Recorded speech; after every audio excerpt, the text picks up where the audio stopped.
Vendredi 17 juillet 2020, chers internautes, bienvenue à cette autre édition de la revue de presse sur JDC Plus TV, dernière sortie de la semaine que nous ouvrons avec le quotidien Le Jour qui parle conséquences du coronavirus sur les activités des agriculteurs, notamment la production de la tomate. Le journal d'Aman Mana indique que présentement au Cameroun, produire de la tomate rime avec mourir de faim car ce légume surabonde sur le marché au grand bonheur des ménages.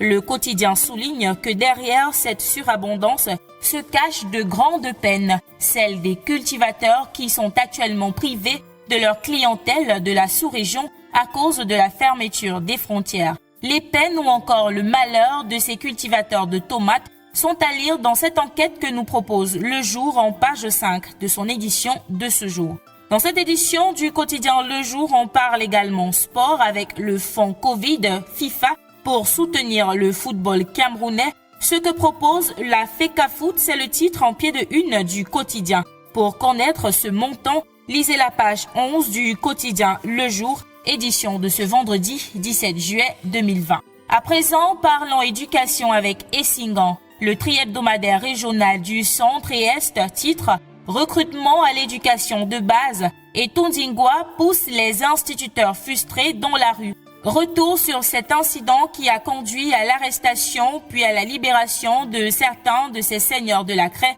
tel que l'indique Essingan en page 6 à 7 de son édition de ce vendredi 17 juillet 2020. Essingan nous apprend également le départ pour un voyage non-retour de Delphine Tianga, malade depuis plusieurs années. Elle s'en est allée le jeudi 16 juillet 2020 aux environs de 16h à Yaoundé. Le portrait de cette dame qui a occupé plusieurs postes est à lire en page 9 d'Essingan, paru en kiosque ce jour.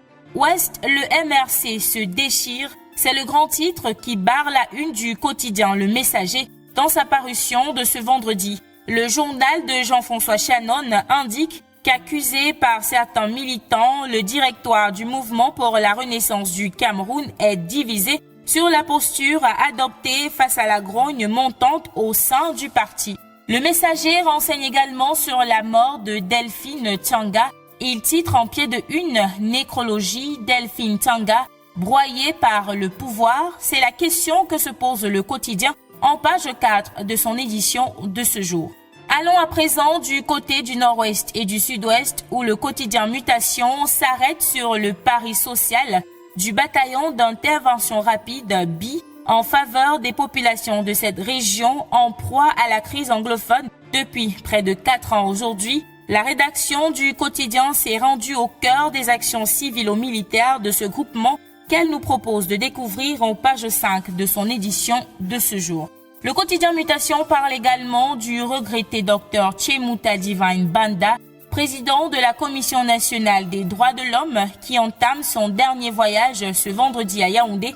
À cette occasion, le quotidien de Georges Alain Boyomo dresse son portrait à lire en page 6. Et voilà qui vient mettre un terme à cette édition de la revue de presse sur JDC Plus TV. Merci d'avoir regardé.